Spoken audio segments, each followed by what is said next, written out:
Bonjour à tous, ici Kidam pour Poker Collectif. Aujourd'hui, je vais vous parler d'un logiciel que j'ai découvert dernièrement qui s'appelle Flopzilla. C'est un logiciel que je ne connaissais pas avant. On n'en entend pas beaucoup parler, mais c'est vraiment un logiciel qui est très intéressant.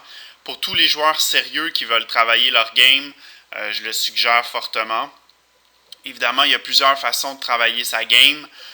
On peut revoir des sessions, on peut revoir des mains, on peut faire certains calculs, on peut travailler avec PokerStove, mais le logiciel Flopzilla va vous permettre de travailler certaines parties de votre game avec beaucoup plus de facilité. Donc, le logiciel, c'est un logiciel par CardRunner. On le connaît aussi sous le nom de CardRunner EV Calculator. Communément, il est appelé Flopzilla. Vous pouvez le télécharger à l'adresse que vous voyez en haut ici. Le logiciel est 35 $, donc c'est vraiment pas dispendieux pour un logiciel qui est vraiment pratique.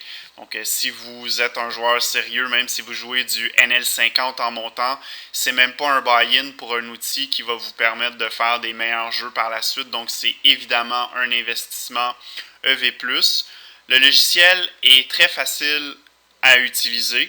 Je vais quand même faire un rapide tour d'horizon avec vous pour vous montrer quelques utilisations que vous pouvez en faire.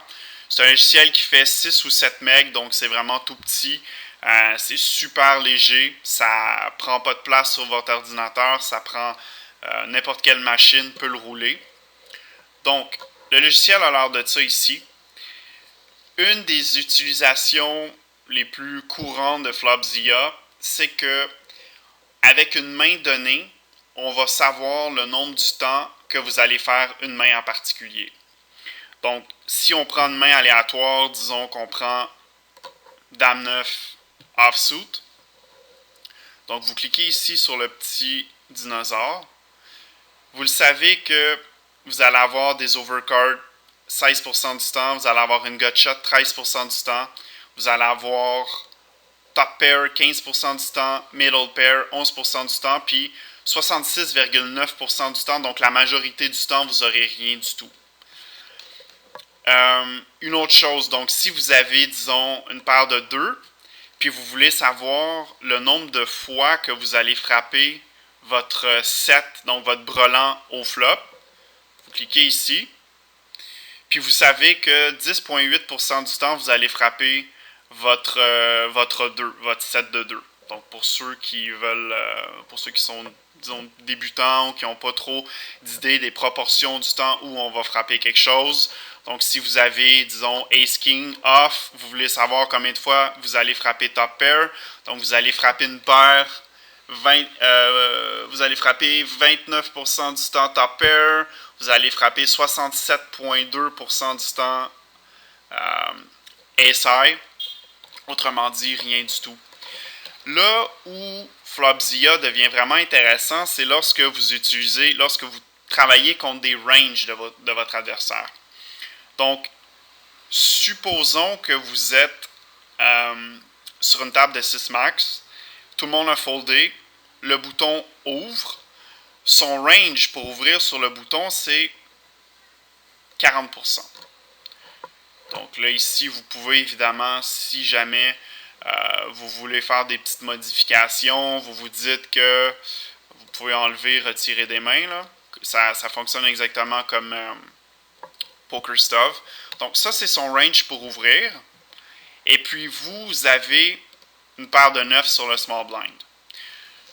Donc, vous voulez savoir comment votre main va se défendre par rapport à son range. Donc là, tout de suite, on a ici l'équité, comme l'équité que PokerStove vous sortirait. 33%, 66% pour votre paire de 9. Donc là, ici, on va générer un board aléatoire. Donc, valet 6-3 avec une flush draw. Donc, la main numéro 1, dans le fond, c'est les mains de votre adversaire qui vont vous battre. Donc, 20% du temps, sur ce board-là, vous allez être battu par les mains dans le tableau de gauche qui apparaissent, les mains qui sont highlightées. 79% du temps, votre paire de 9 va être la meilleure main. Puis 0,2% du temps, vous allez avoir la même main que votre adversaire. Et puis, on a le nombre de combos qui apparaissent dans le bas du tableau. Comme là, ici, si on regarde avec ma paire de 9, vous savez qu'il y a 90 combos qui sont meilleurs que ma paire de 9 des 448 combos. Les 448 combos ont été trouvés dans le range de 40%.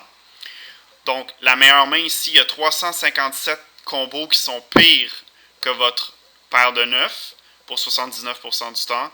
Et puis, on a évidemment un combo qui reste pour faire une paire de 9 qui donne la meilleure main.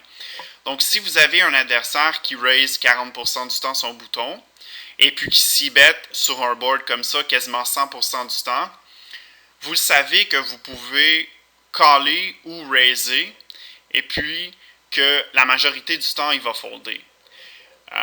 Si vous voulez, disons, bon, là, on va enlever les filtres ici. Je vais vous expliquer qu'est-ce que je fais par la suite. Donc, on va mettre les filtres. Les filtres, c'est quoi? Disons que votre adversaire s'y bet sur le flop qui est là, puis vous raisez. Là, vous vous dites, mon adversaire va continuer dans la main avec quoi? Il va évidemment continuer dans la main s'il y a un 7. Il va évidemment continuer dans la main s'il y a 2 paires, s'il y a une overpair, s'il y a top pair. Puis, on va y aller avec ça. Donc, on va dire que c'est un adversaire qui est vraiment nit puis qui fold beaucoup au raise c-bet. Donc, pour caller votre raise c-bet, il va continuer seulement avec ces mains-là, les mains que j'ai cochées. Donc, si vous regardez dans le bas, où il y a le bouton pour les filtres, ça fait 18,7% de ses mains. Donc, vous le savez que 18% du temps, il va caller votre raise ou il va vous 3-better sur le flop. Puis la majorité du temps, il va fonder. Donc, vous savez que ça devient profitable pour vous de continuer dans la main. Quand vous regardez ici, ça c'est une autre option qui vous donne justement les combos en particulier. Donc là, vous voyez, j'ai coché 4 combinaisons, donc les 7, les 2 paires, les overpairs, les top pairs. Vous faites juste mettre votre souris devant le 7, puis là, vous voyez tous les combos qui font des 7, donc 3 combos pour 10,7% du temps. 2 paires, il n'y a pas de combo de 2 paires dans son range. Overpair, 21,4% du temps avec 18 combos de 84. Et puis top pair, 57 combos de 84 combos possibles. Il y a aussi une autre option qui est intéressante. Je ne sais pas si vous voyez dans le haut du tableau, il y a les no weight et puis il y a 1, 2, 3, 4. Ça, c'est pour fignoler le range de votre adversaire. Donc ici, on a mis 39,9%. Et puis, on a mis un range, en fait, le top du range. Mais si vous avez vraiment des reads très, très particuliers sur vos adversaires, vous pouvez configurer les mains qui vont caller. Donc, ici, la première option, c'est le nombre de fois que votre adversaire peut caller avec un range donné. Donc, ici, on va y aller, disons, avec 50%.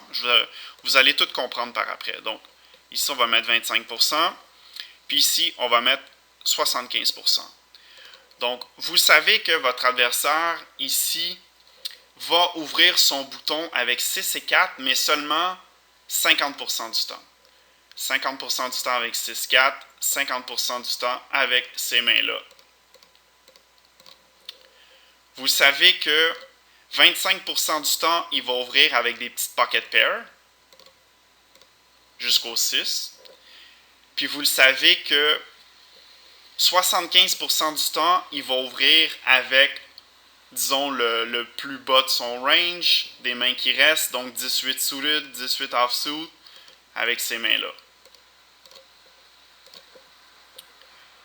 Donc, ici, vous avez les statistiques qui ont été updatées selon le nombre de fois où votre adversaire va caller. Donc, vous savez que quand votre adversaire a offsuit, offsuit, il ouvre 100% du bouton.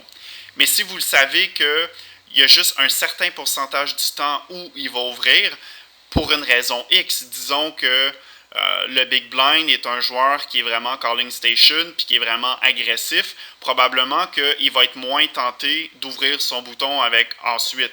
Donc, c'est possible que 50% du temps, quand il y a un joueur qui est plus lousse ou plus agressif, il va ouvrir son ensuite. Donc c'est ça, ça va dépendre beaucoup sur les joueurs qu'il y a sur la table. Donc vous pouvez fignoler comme ça selon les informations que vous avez de votre adversaire.